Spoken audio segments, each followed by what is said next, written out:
Hello friends, trading discipline की एक और नई वीडियो में आपका फिर से स्वागत है।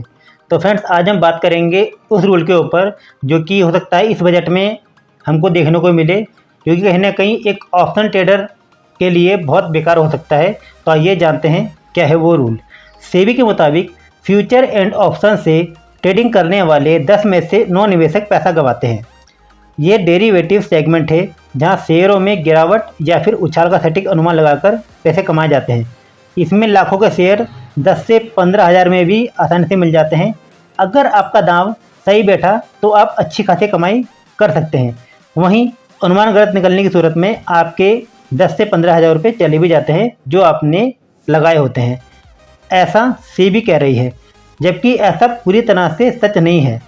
कुछ नए लोग ऐसा सोचकर पैसा लगाते भी होंगे, तो उनकी बेवकूफ़ी का ठीकरा हर ट्रेडर्स पे फोड़ना सही नहीं है, क्योंकि बहुत सारे लोग ऐसे भी हैं जो फ्यूचर एंड ऑप्शन में ट्रेड करते हैं, जिन्होंने 10-15 साल तक मेहनत करी है और तब जाके आज वो पैसा कमा रहे हैं। ऐसे में अटकलें लगाई जा रही है कि जुलाई के तीसरे हफ्ते में पेश होने वाले बजट में फ्यूचर एंड ऑप्शन पर टैक्स बढ़ाकर 30% तक किया जा सकता है। अगर ये 15 से 20% भी होगा तो भी दोस्तों बहुत नुकसानदायक ही होगा। वो कैसे, आइए आगे जानते हैं। पिछले दिनों वित्त मंत्री निर्मला सीतारमण और चीफ इकोनॉमिक एडवाइज़र वी अनंत नागेश्वर ने फ्यूचर एंड ऑप्शन में रिटेल इन्वेस्टर्स के लिए बढ़ते जोखिम पर चिंता जताई। यदि इतनी ही चिंता है तो दोनों सेगमेंट ही बंद कर दीजिए। सिंपल सी फंडा, कोई ट्रेड करेगा ये तो नुकसान होगा नहीं। अब आप खुद ही समझो कि यदि गवर्नमेंट को लॉस खाने वाले ट्रेडर्स की चिंता होती तो ट्रेडर्स की ब्रोकेज कम कर दी जाती, टैक्स कम करे जाते, जो चार्जेस लगते हैं अदर्स वो कम किए जाते हैं, लेकिन ऐसा तो कुछ नहीं हुआ।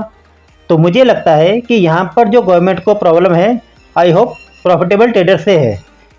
कई सालों की मेहनत के बाद जो आज सीख कर पैसा कमा रहे हैं, जिन्होंने अपने 5-5 साल 10 साल दे दिए, कहीं ना कहीं उनके ऊपर ज़्यादती नहीं है क्या गवर्नमेंट की।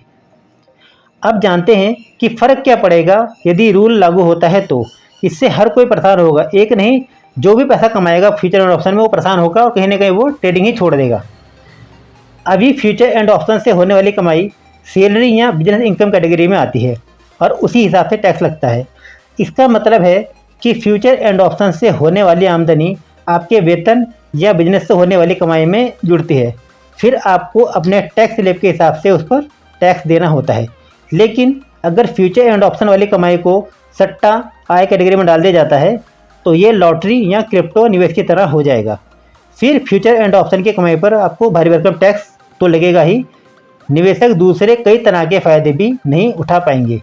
अभी अगर आपको फ्यूचर एंड ऑप्शन में नुकसान होता है तो आप उस घाटे को दिखाकर बाकी कारोबार के मुनाफे पर टैक्स छूट का लाभ ले सकते हैं। मीन्स यदि आपने पूरे साल ट्रेड लेकर 1 लाख का प्रॉफिट किया और 50,000 का कर दिया लॉस, तो पहले आप उस 1 लाख में से 50,000 लॉस दिखाकर केवल 50,000 पर टैक्स देते। लेकिन इसकी कैटेगरी बदलने के बाद आपको ये फ़ायदा नहीं मिलेगा और आपको 1 लाख प्रॉफिट पर 30,000 रुपये का टैक्स देना ही पड़ेगा। उस 50,000 का लॉस से गवर्नमेंट को कोई लेना देना नहीं होगा जो कि आपने किया था। यही 30% TDS का नियम क्रिप्टो करेंसी पर बजट 2023-24 में लागू भी हो चुका है।